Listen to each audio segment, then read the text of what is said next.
नमस्कार दोस्तों, स्वागत है आपका बीएस नेगी की 5th एडिशन वाली हमारी सीरीज़ में। और हम इन दिनों 3rd यूनिट कर रहे हैं। इसमें हमने जो है एक पार्ट कर लिया था इस चैप्टर का, 14वें चैप्टर का, जिसमें हमने योजनाएं की थी। और आज भी हम योजना वाला देखेंगे पार्ट 2, जिसमें हम देखेंगे रोजगार और पेंशन संबंधी योजनाएं और कुछ अन्य जो है पेंशन योजनाएं। ठीक है, इसके साथ ही साइंस से जुड़ी कुछ योजनाएं भी इसमें दी गई हैं।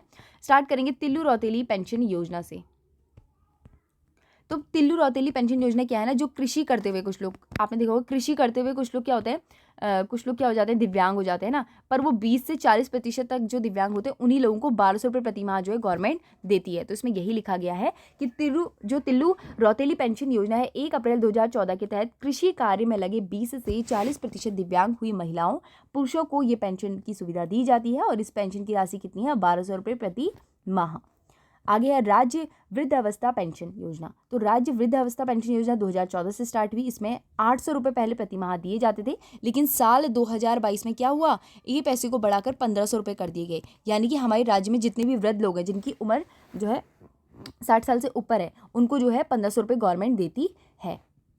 आगे देखेंगे राज्य युवा नीति। तो राज्य युवा नीति कितनी है, 5 सितंबर 2011 के तहत 18 से लेकर 35 वर्ष तक के जो युवक हैं उन पर क्या किया जाएगा, युवकों पर फोकस किया जाएगा। आगे है विकलांग राज्य आंदोलनकारियों को। तो विकलांग राज्य आंदोलनकारियों को 10,000 रुपये मानसिक पेंशन, अन्य आंदोलनकारियों को 6,000 रुपये और 4500 रुपये मानसिक जो है पेंशन दिया जाता है। पुरोहित पेंशन योजना। तो पुरोहित पेंशन योजना 2014 में स्टार्ट हुई थी। इसके तहत 60 वर्ष से अधिक उम्र के जो पंडित हैं उनको 800 रुपये प्रति माह जो है पेंशन दी जाती है गवर्नमेंट के द्वारा। ठीक है, आगे दीनदयाल उपाध्याय किसान कल्याण योजना। वर्ष 2017 के तहत किसानों को 2% ब्याज दर पर 1 लाख रुपए तक का लोन दिया जाएगा। ठीक है, तो दीनदयाल उपाध्याय किसान कल्याण योजना वर्ष 2017 के तहत किसानों को 2% ब्याज दर पर 1 लाख रुपए तक का लोन दिया जाएगा। आगे 14 फरवरी 2018 को स्टार्टअप नीति 2018 को मंजूरी दी थी। प्रश्न आता है कि स्टार्टअप नीति कब आई थी, 2018 को। ठीक है, और रहबर योजना भी काफ़ी इंपॉर्टेंट है। रहबर योजना के तहत 18 से लेकर 35 वर्ष तक की जो गरीब महिलाएं हैं उनको स्वरोजगार देने से जुड़ा हुआ है। ठीक है, आगे है मुख्यमंत्री स्वरोजगार योजना। तो मुख्यमंत्री स्वरोजगार योजना 2020 में आई। इसकी शुरुआत 28 मई 2020 को की गई। इस योजना के तहत प्रवासी जो उत्तराखंडी हैं उनको क्या किया कि स्वरोजगार के प्रति प्रोत्साहन किया गया। कब, 2020 में। ऐसे याद कर सकते हैं इस योजना को, जैसे 2020 में सब कुछ बंद हो गया था, है ना कहीं कोरोना लग गया था, तो उसके बाद क्या हुआ, गवर्नमेंट ने स्वरोजगार देने के लिए लोगों को प्रोत्साहित किया। आगे है उत्तराखंड सरकार ने 13 मई 2020 को होप पोर्टल लॉन्च किया। होप पोर्टल जो लॉन्च कब किया, 2020 में, वही कोरोना के समय में। ठीक है, कोरोना के बाद उसके बाद क्या हुआ था, इसमें बेरोजगार जो युवक हैं उनको रोजगार दिलाने के लिए लॉन्च किया गया है। इसमें होप की फुल फॉर्म आती है। तो एच से क्या है, हेल्पिंग, ओ से है आउट, पी से है पीपल और ई से है एवरीवेयर। तो हेल्पिंग आउट पीपल एवरीवेयर, ये होप की फुल फॉर्म है। इसके साथ ही 2022 तक उत्तराखंड में सेवा योजन विभाग के तहत 3 क्षेत्रीय सेवा योजन कार्यालय अल्मोड़ा, देहरादून और लैंसडौन में है, जबकि 10 जिले सेवा योजन कार्यालय हैं। आगे है पिरुल लाओ पैसे पाओ मिशन। ये ना अभी हाल ही में एक एग्जाम था, उसमें आया था शादी वाला, है ना, ये वाला आया था, उसमें UKSSC का ही था। तो उसमें देखो क्या है प्रश्न, पिरुल लाओ पैसे पाओ मिशन। तो ये मिशन कब से आया था, 2024 से आया है। और कहीं ना कहीं रुद्रप्रयाग जिले से इसे शुरू किया गया। और वनाग्नि जो हो रही है ज़्यादातर जो पिरुल होता है उससे ही होती है, तो इसलिए उसके तहत इसको लॉन्च किया गया। इसमें क्या है, 8 मई 2024 को रुद्रप्रयाग जिले से शुरू की गई। इसके तहत वनाग्नि स्थिति को देखते हुए 50 रुपये प्रति किलो के हिसाब से जो है पिरुल खरीदेगी गवर्नमेंट। ठीक है, आगे है रेशम कीट बीमा योजना। तो रेशम कीट बीमा योजना क्या है, रेशम किसानों को प्राकृतिक आपदाओं से होने वाली आर्थिक नुकसान व बचाव के लिए बीमा सहायता उपलब्ध कराना व जो रेशम उत्पादन को बढ़ावा देने के उद्देश्य से इस योजना की शुरुआत 2023 में की गई। और इसे सरल कृषि बीमा योजना के नाम से भी जाना जाता है। तो क्या है, इसमें जो है प्रश्न आ सकता है, नहीं, सरल बीमा कृषि योजना के नाम से किसे जाना जाता है, तो रेशम कीट बीमा योजना को। आगे है मुख्यमंत्री e rickshaw Kalyan Yojana. E rickshaw Kalyan Yojana के तहत क्या, 9% वार्षिक दर से जो है बैंक क्या करेगा, जो यहाँ की युवक युवती है उनको क्या देगा, ऋण देगा ई रिक्शा खरीदने के लिए। देखो यहाँ पे लिखा हुआ है। इसके अंतर्गत राज्य के युवक और युवतियों को रोजगार प्रदान करने हेतु, स्वरोजगार सर्जन करने हेतु सरकार जो है सहकारी बैंकों द्वारा बेरोजगार युवक और युवतियों को ई रिक्शा खरीदने हेतु 9% वार्षिक दर से ऋण उपलब्ध कराया जाएगा। आगे है फिर होम स्टे योजना। होम स्टे योजना भी काफ़ी महत्वपूर्ण है, इसमें भी पूछ लिया जाता है कितना मिलता है इसमें पैसा एंड ऑल। तो देखो होम स्टे योजना आई थी 2018 में, ठीक है, और इस योजना को जो है पंडित दीनदयाल उपाध्याय योजना के नाम से ही जाना जाता है, और इसकी शुरुआत कब हुई थी? 2018, हमने अभी देखा। इसके साथ ही इस योजना में नगर निगम क्षेत्रों को छोड़कर संपूर्ण प्रदेश में लागू की गई। जितने भी नगर निगम है ना, उनमें नहीं होगा, जैसे हल्द्वानी नगर निगम है, कोटद्वार नगर निगम है, और पिथौरागढ़ नगर निगम हो गया है, तो ये सब जितने भी नगर निगम है उनको छोड़ के सब जगह ये लागू है। और पर्यटन विभाग द्वारा मैदानी जनपदों हेतु जो है लागत 25% या अधिकतम 7.50 लाख की सहायता दी जाएगी, यानी कि 25% किसमें? जो है पर्यटक विभाग द्वारा मैदानी जनपद में, और जो है जो पर्वतीय जनपद है उनमें कितने? 50%, यानी कि 15 लाख की। इसमें 7.5 लाख और इसमें 15 लाख। इसे कैसे कर सकते हैं? देखो ऐसे कर सकते हैं ना, जो पर्वतीय इलाके उनमें 25 और इसका दुगना 50, तो यहाँ 7.5, यहाँ का 15, 7 दूनी 14, यानी कि 7.5 से 15 डबल हो जाएगा, ठीक है, डबल पैसा मतलब पर्वतीय क्षेत्रों में। और जो मैदानी इलाके हैं वहाँ पे क्या है? वहाँ पे 25% है। आगे बासा नाम से होम स्टे योजना पौड़ी जिले में शुरू की गई है। बासा किस नाम से? बासा नाम से। प्रश्न आएगा बासा नाम से होम स्टे योजना कहाँ शुरू की गई? तो वो पौड़ी में शुरू की गई है।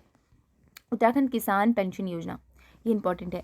60 वर्ष से अधिक उम्र के किसानों को जिनके पास जो है 2 हेक्टेयर तक की ज़मीन है, उन्हें सरकार 1200 रुपये प्रति माह पेंशन देती है। किसी भी किसान कोई व्यक्ति है जिसकी उम्र है ना 60 वर्ष से अधिक है और उसके बाद 2 हेक्टेयर जो है भूमि है, तो उसे क्या देती है सरकार? 1200 रुपये प्रति माह पेंशन देती है, ठीक है। और पेंशन सुविधा स्वयं ही भूमि पर खेती करने वाले किसानों को दी जाती है, यानी कि वो उस खेती पर क्या करता है? किसान है ना, वो खेती करता है तभी दी जाती है उसको। और ये पेंशन कब लागू हुई? 2014 में 15 अगस्त, ठीक है। आगे देखेंगे जायका परियोजना। राज्य सरकार ने सरकार व जापान की कंपनी जायका ने 2014 में जो है 807 करोड़ का अनुबंध किया था। जायका परियोजना के तहत वन पंचायतों के माध्यम से वनों में संरक्षण, चारागाह विकास और महिला स्वरोजगार और महिला आजीविका को बढ़ाया जाएगा। और जायका परियोजना में 2022 तक 250 वन पंचायतों को जोड़ने का लक्ष्य रखा गया है। जायका परियोजना एक बार फिर से देखते हैं। 2014 में आई है, 807 करोड़ का अनुबंध किया गया है इसमें। और जायका परियोजना के तहत वन पंचायतों के माध्यम से वन संरक्षण, चारागाह विकास और महिला स्वरोजगार और ग्रामीण आजीविका को बढ़ाना है। और 2022 तक का ये रखा गया है कि 250 यानी कि 250 वन पंचायतों को इसके तहत जोड़ा जाएगा। आगे है वीर चंद्र सिंह गढ़वाली स्वरोजगार योजना। तो वीर चंद्र सिंह गढ़वाली पर्यटक स्वरोजगार योजना 2002 में आई थी, जून 2002 में आई थी। और स्थानीय लोगों को पर्यटक की गतिविधियों में जोड़ने के लिए पर्यटक विभाग द्वारा बैंकों के माध्यम से ऋण उपलब्ध कराता है। किसके तहत? वीर चंद्र सिंह गढ़वाली पर्यटक स्वरोजगार योजना। प्रश्न ये भी आता है कि वीर चंद्र सिंह गढ़वाली जो योजना है वो कब आई थी और किससे जुड़ी हुई है? तो किससे जुड़ी हुई है? पर्यटक से जुड़ी हुई है और 2002 में आई थी। आगे देखेंगे राज्य औद्योगिक विकास संबंधी योजनाएं। उत्तराखंड खादी एवं ग्रामोद्योग बोर्ड की स्थापना 17 अगस्त 2002 को, जिसका मुख्यालय जो है भोपाल पानी देहरादून में है। तो क्या है ये? राज्य में औद्योगिक विकास संबंधी योजनाएं। और उत्तराखंड में श्रम आयुक्त संगठन की स्थापना श्रम विभाग के अंतर्गत 2000 में हुई, जिसका प्रधान कार्यालय हल्द्वानी में है। तो श्रम आयुक्त संगठन की स्थापना 2000 में हुई और इसका प्रधान कार्यालय कहाँ है? हल्द्वानी में है। और उत्तराखंड खादी एवं ग्रामोद्योग बोर्ड कहाँ पर है? 2002 में स्थापना हुई और यह है भोपाल पानी देहरादून में।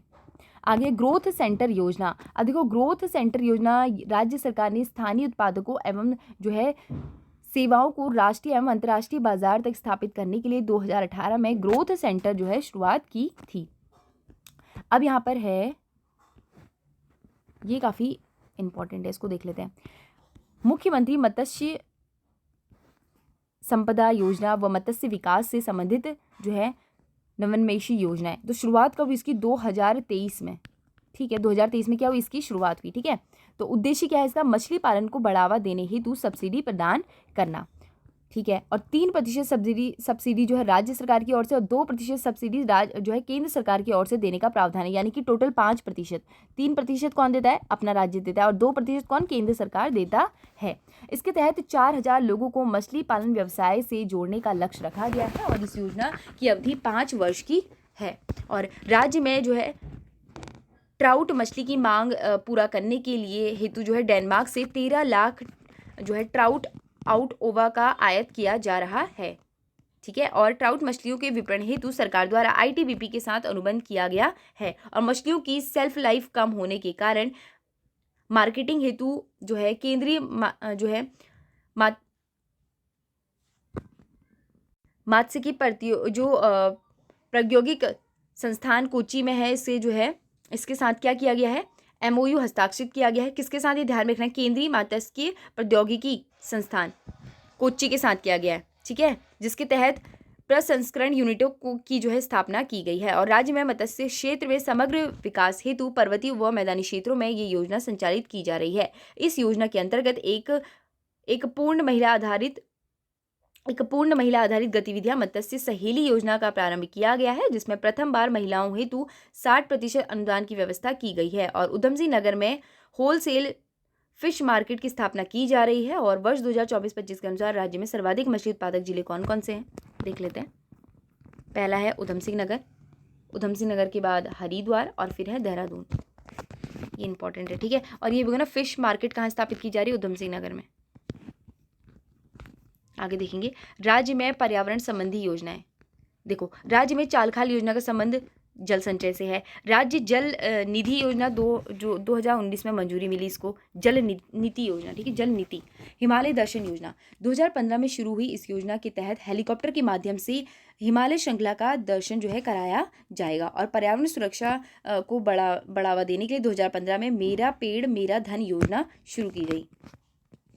आगे है निर्मल भारत अभियान की शुरुआत वर्ष 1999 में की गई, जिसके तहत वर्ष 2017 में राज्य भर शौचालयों का निर्माण कराना था। ठीक है, और पर्यावरण मित्र योजना की शुरुआत कब हुई थी, 11 मार्च 2006 को हुई और श्रीनगर के हरक सिंह रावत द्वारा की गई थी। 8 नवंबर 2008 को जो है गंगा नदी को राष्ट्रीय नदी घोषित किया गया। तो 4 नवंबर को, ये 8 नवंबर नहीं था, ओहो ये गलत हो गया ना, मैंने हाफ में याद किया था ना, तो मेरे मन में वो यार नवंबर था ये, चलो रिकॉल हो गया यहाँ पे। तो ये कितना है, 4 नवंबर 2008 गंगा नदी को राष्ट्रीय नदी घोषित किया गया। स्पर्श गंगा अभियान 17 दिसंबर 2009 को गढ़वाल विश्वविद्यालय के छात्रों द्वारा शुरू किया गया। इसमें ब्रांड एम्बेसडर हेमा मालिनी को बनाया गया। राज्य में प्रतिवर्ष 17 दिसंबर को गंगा स्वच्छता दिवस मनाया जाता है।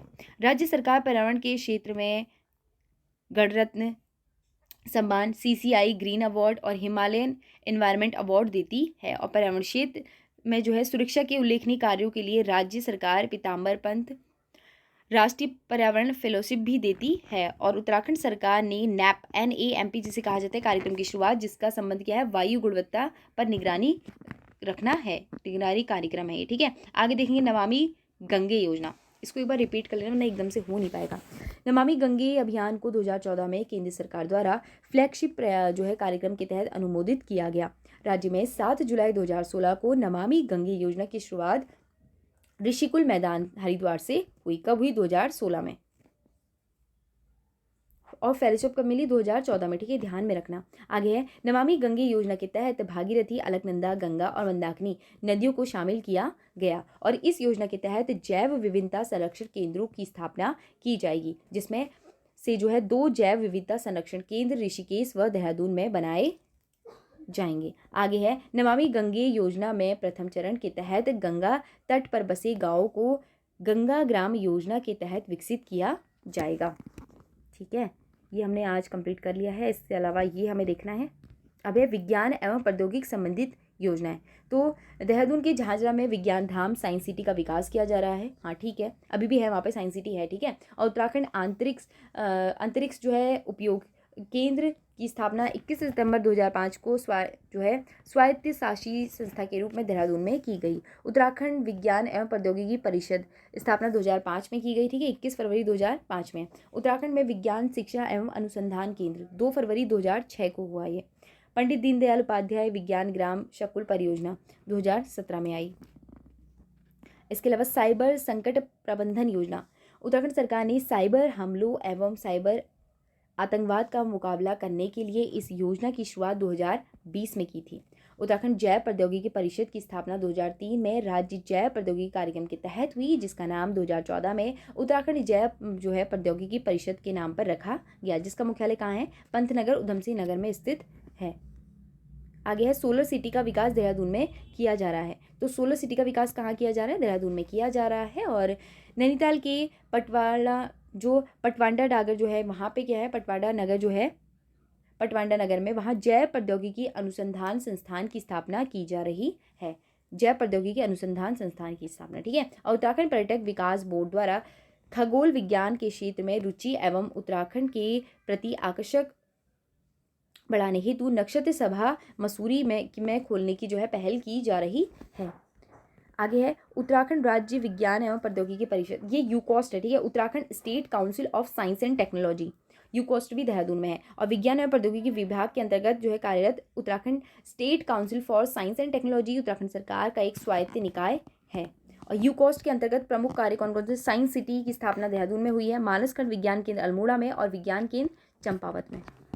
आगे है lab on wheels mobile science lab परियोजना। इस परियोजना के तहत प्रथम चरण में 4 जनपदों को जो है क्या किया गया है? शामिल किया गया है। कौन सा है? अल्मोड़ा, चंपावत, देहरादून, पौड़ी। यहाँ पे क्या हो रहा है? लैब संचालित की जा रही हैं और ये 2024 में शुरू की गई है। यार याद कर लेना ये वाला, मेरे को लगता है आ भी सकता है, क्योंकि अभी जिस तरह से पिरुल लाओ योजना आई है ना, तो देखो क्या है, lab on wheels mobile science lab योजना कहाँ कहाँ ये एक बार फिर से रिकॉल कर लेते हैं, इसको ढक लेते हैं, यहीं पे पढ़ते हैं। इस योजना की शुरुआत कब हुई है? ये भी पढ़ लेते हैं, ठीक है। तो देखो इस योजना की शुरुआत हुई है 2024 में, ठीक है। और जो है कहाँ कहाँ? 4 जिलों में हुई है। और कौन कौन से? चंपावत, अल्मोड़ा, देहरादून और पौड़ी। बस हो गया, ठीक है, यहीं पे कर लिया इसको। आगे बढ़ते हैं। राज्य की अन्य योजनाओं को पढ़ते हैं। तो देहरादून में राष्ट्रपति आसियाना एनेक्सी की जो है उद्घाटन कब हुआ? 10 जुलाई 2017 को किया गया। एक बुजुर्ग जो है मेरे बुजुर्ग मेरे तीर्थ योजना 2014 के नाम जो है 14 का नाम जो है 2017 में पंडित दीनदयाल मातृ पितु तीर्थ योजना कर दिया गया। पहली रोटी बैंक योजना 2017 में रुद्रपुर में शुरू की गई। इंदिरा अम्मा कैंटीन योजना की शुरुआत 15 अगस्त 2015 को की गई। अटल आदर्श ग्राम योजना 9 नवंबर 2009 को की गई और राज्य गठन के 9वीं वर्षगांठ पर। स्वैप कार्यक्रम का संबंध ग्रामीण पेयजल से है और हिमवीर संजीवनी योजना का संबंध जो ITBP जवानों से है और अभिनव जवाहर योजना चारा विकास से संबंधित है और पावर बैंकिंग योजना विद्युत क्षेत्र से संबंधित है और राज्य में मिड डे मील बांटने का काम अक्षयपात्र फाउंडेशन द्वारा किया जाता है। गंगा गाय महिला डेयरी योजना जो है हरीश रावत ने शुरू की, ठीक है। और उत्तराखंड वन जो है संसाधन प्रबंधन परियोजना की शुरुआत 2014 में हुई और पंचायती वनों को सुदृढ़ एवं दशा सुधारने के लिए जापान के सहयोग से शुरू की गई है। कौन सी? उत्तराखंड वन संसाधन एवं प्रबंधन योजना 2014 से जापान के सहयोग से।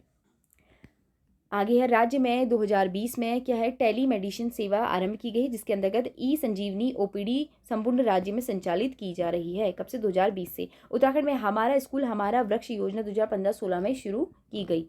उत्तराखंड में पर्वतीय एवं दूरस्थ क्षेत्रों को संचार व्यवस्था से जोड़ने के लिए राइट टू वे 2018 में स्कीम आई थी। कुटीर ज्योति योजना, देखो इसमें क्या है? गरीबी रेखा से नीचे जो है जीवन यापन करने वाले परिवारों को निःशुल्क विद्युत सुविधा प्रदान करना है। क्या है? कुटीर ज्योति योजना। प्रश्न है कुटीर ज्योति योजना का संबंध किससे है? निःशुल्क विद्युत जो है विद्युत सुविधा से, ठीक है।